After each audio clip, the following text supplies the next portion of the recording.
High, আমি রূপম। এখন কথা হবে সিংঘম অগেইন বা সিংঘম 3 এর ট্রেলার নিয়ে, যেটা আজকে কিছুক্ষণ আগে ড্রপ করা হয়েছে। তো কেমন লাগলো ওই ট্রেলারটা 3বার দেখতেই 15 মিনিট লাগে। 4 মিনিট 58 সেকেন্ডের ট্রেলার, এত বড় ট্রেলার।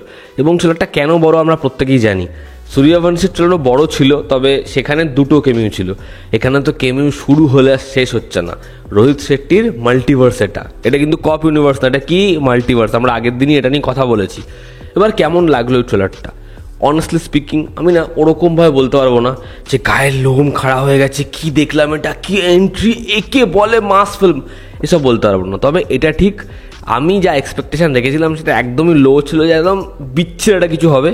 এর মধ্যে কয়েকটা দিক আছে যেটা একটু ভালো। এখানে অজয় দেবগন এবং কারিনা কাপুরের যে ক্যারেক্টার বাজিরাও সিংঘম এবং আভনি, তাদের বিয়ে হয়ে গেছে, তার একটা এত বড় ছেলেও আছে, যেখানে ছেলে বাবাকে এবং মাকে বলছে রামায়ণ কি সত্যি, শ্রীরাম কি সত্যি, মা সীতার জন্য এতটা গিয়েছিল। তখন গল্প না শুনে ছেলেকে ঠাটিয়ে চড় মারা উচিত ছিল। যাই হোক, বাবা সেখানে বলে যে সে নিজের শত্রু এবং নিজের মিত্র, তাদের জন্য কোথায় কোথায় যেতে পারে সত্যি। তারপর তার ওয়াইফ হয়ে যায় কিডন্যাপ। এবার কিডন্যাপ হওয়ার পর কিভাবে বাজিরাও সিংঘম তার ওয়াইফকে আনবে এবং তার ওয়াইফকে যখন সে আনতে যাবে কি কি হার্ডেলসের মুখে সে পড়বে। এবার আপনাদের অবশ্যই মনে আছে সূর্যবংশীতে যে ক্যারেক্টারটা প্লে করেছিল জ্যাকি শ্রফ, সে আসছে বদলা নিতে, কারণ তার ছেলেদেরকে এরা সবাই মেরে দিয়েছে। এবং সে হায়ার করছে অর্জুন কাপুরকে, যে এখানে একজন গ্যাংস্টার, যে সিনেমায় কাজ পাচ্ছে না বলে গ্যাংস্টার হয়ে গেছে। এরা কিভাবে এই টিমটা তৈরি করছে, অ্যাসেম্বল করছে, আর কিভাবে বেচারা অর্জুন কাপুরের থেকে এতজন মিলে বড় বড় নাম বদলা নেবে, এটাই হচ্ছে এই ছবির গল্প। এবার আমার ভালো লেগেছে হচ্ছে রামায়ণের রেফারেন্সটা। দেখুন, রিসেন্ট টাইমসে সাউথের এমন বহু বড় বড় ছবি আছে যে ছবিতে আমরা রামায়ণ বা মহাভারতের এরকম রেফারেন্স পেয়েছি, যেগুলো ছবিতে ভালো করে ওয়ার্ক করেছে। আর যে ছবিতে ভালো করে লেখা হয়নি সেই ছবিটা কিন্তু ধরিয়েছে, কিন্তু ম্যাক্সিমাম ছবিতে ভালো করে তারা ফোটাতে পেরেছে বলে ছবিগুলো বক্স অফিসে ব্যাপক নাম্বার এনেছে। যেমন রাজামৌলি, সে তার ছবিতে মহাভারতের রেফারেন্স, রামায়ণের রেফারেন্স এত সুন্দর করে জাহির করতে পারে যে দেখলে মনে হয় সত্যিটা সিনেমা দেখলাম, হেভি লাগে দেখতে। মানে আমরা RRR ওই জঙ্গলের সিকোয়েন্সটা মনে হয় রিপিট মোডে দেখি, এত ভালো লাগে। এবার সেটা রোহিত শেট্টি দেখেছে, সে বুঝতে পেরেছে এটা একটা বিশাল বড় সাকসেস ফর্মুলা, এটা আমরা করতে পারি। এবার সে সেটা করেছে। এবার দেখার সেটা সে কত ভালো করে ডেলিভার করতে পারে। ট্রেলার দেখে আমি বলবো যে যে কিছু কিছু সিকোয়েন্স সেটা কিন্তু খারাপ নয়, সেই রেফারেন্সটা কিন্তু খারাপ নয়। এবং ট্রেলারের প্রথম যে 1.5 মিনিট, যতক্ষণ সে যাচ্ছে নিজের ওয়াইফকে আনতে, দেখছে একটা জঙ্গলের মধ্যে বালা পড়ে রয়েছে, যেরকম রামায়ণের ক্ষেত্রে ওই যে রেফারেন্সগুলো করা হয়েছে, অত অবধি আমার ভালোই লাগে ট্রেলারটা। ওখানে কিন্তু ট্রেলারটা খারাপ লাগে না। কিন্তু তারপরে ট্রেলারের মধ্যে যা যা জিনিসপত্র হওয়া শুরু হলো, এবং এত বড় ট্রেলারটা, এবং একটা টাইমের পরে পর পর পর পর পর পর কেমিউজ হয়েই যাচ্ছে। তারপরে না পুরো ট্রেলারটা মনে হচ্ছে সূর্যবংশীর ট্রেলার যা দেখেছিলাম সেটাই দেখছি। আর দেখুন, টাইগার শ্রফকে কোনো ডায়লগ দেয়নি, খুব ভালো করেছে। সংলাপ বললেই তো বড়ে মিয়া ছোটে মিয়া গণপতের মধ্যে ছবি হয়, হিরোপন্থী 2 হয়, ভালো করেছে। সংলাপ দেয়নি।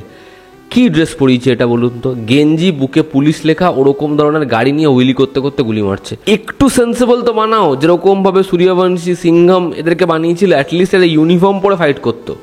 যাই হোক, এখানে সেরকম ধরনের জিনিসপত্র, দীপিকা পাডুকোনের এত বড় একটা পোর্শন, সেখানে হাসিও পেল না, সেটা দেখে না একটু সিরিয়াস মনে হলো। এবং তুমি দেখো পুরো ক্যারেক্টারটার যে আর্ক, সেটা সিম্বার মতো, যে সেই ক্যারেক্টারটা যেরকম টাপুরি টাইপের সংলাপ বলে, আবার ফাইটও করে, আবার রুথলেস, এই পুরো স্কেচটাই তো হচ্ছে সিম্বার ক্যারেক্টারের মতো।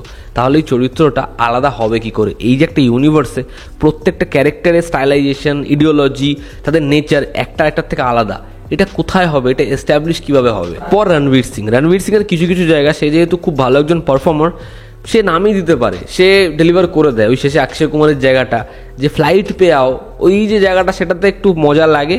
তো এরকমভাবে ট্রেলটা চলতে থাকে। অক্ষয় কুমারের যে এন্ট্রিটা, সেটা বেশ ভালো এন্ট্রি। কয়েকটা অ্যাকশন সিকোয়েন্স, বাপরে বাপ।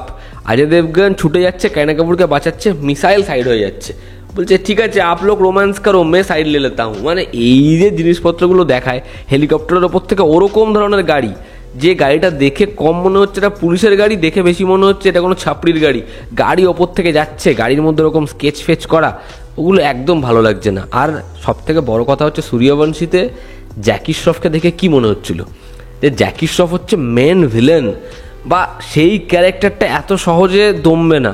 এখানে অজয় দেবগন গিয়ে চট করে ধরে নিচ্ছে, এবং সে বিল্ড আপ দিচ্ছে অর্জুন কাপুরের।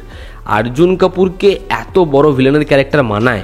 আমি একটু আগেই একজনকে বললাম যে এই ক্যারেক্টারটা না সাউথের কোনো বড় নাম লাগতো, বা হিন্দিরই কোনো বড় নাম লাগতো। অর্জুন কাপুর এমনি খুব বাজে অভিনেতা, এবং যেরকম ক্যারেক্টারটার আর্ক, অত বড় একটা ভিলেন, কারণ সবার আগে তো অডিয়েন্সকে এটা বোঝাতে হবে যে এতগুলো হিরো, এদের এগেইনস্ট একটা স্ট্রং ভিলেন আছে। এই ভিলেনকে দেখেই তো মনে হচ্ছে এই ভিলেনকে চিপে মেরে ফেলা হবে। এই যে সেট ফেলে ফেলে একই লোকেশনে রোহিত শেট্টির কাজ, এটা এমন একটা জায়গায় পৌঁছে গেছে আর কি, যে দেখবে যে উইলি মারছে দীপিকা পাডুকোনের ক্যারেক্টার, সে গুলি করতে করতে টাইগার শ্রফ চলে আসছে, সেখানে আবার রণবীর সিং চলে আসছে বোট নিয়ে ঘসতে ঘসতে। এই যে শ্যুটের পোর্শনটা, ওই যে সেট পিসটা, ওটার সাথে বাদবাকি যে কোনো সিকোয়েন্সগুলোকে ফেলো, তুমি পরিষ্কার বুঝতে পারবে যে একটার সাথে আরেকটা ম্যাচ খাচ্ছে না। তার কারণ একটা রিয়েল লোকেশনে শ্যুট করা, একটা সেট ফেলে করা, স্টুডিওতে করা, দুটোর মধ্যে একটা হিউজ ডিফারেন্স রয়েছে। মিউজিক ব্যাকগ্রাউন্ড স্কোর ভালো, তার কারণ রোহিত শেট্টির ছবিতে ওই ফাঙ্কি এলিমেন্টটা থাকে যেটা মিউজিকে ফান প্রোভাইড করতে পারছে। তা ওভারঅল এটা একটা অ্যাভারেজ ট্রেলার, তবে এর মধ্যে রামায়ণের রেফারেন্সটা, এখানে দু একজনের পোর্শন আমার বেটার লাগছে। দেখার ছবিটা কেমন হয়। অর্জুন কাপুর ধরাশায়ী, টাইগার শ্রফ থেকে শুরু করে দীপিকা পাডুকোন, এদের কেমিও একদম কোনো দরকার ছিল না।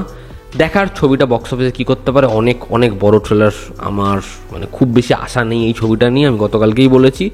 এবং সবথেকে হাস্যকর বিষয় হচ্ছে এই আভনি, যে অজয় দেবগানের বউ, যখন পোস্ট ক্রেডিট সিনে চুলবুল পান্ডে আসবে, তখন সে কি করবে, মে তো কব সে হুঁ রেডি তৈয়ার পটালে মুঝে মিস কল সে। তোমাদের কি অপিনিয়ন জানিও, জনতা আমাদের পাশে আছে। আবার দেখা হচ্ছে। Love you all, step by, take care. আমি ডিসক্রিপশনে লিঙ্ক দিয়ে দেবো।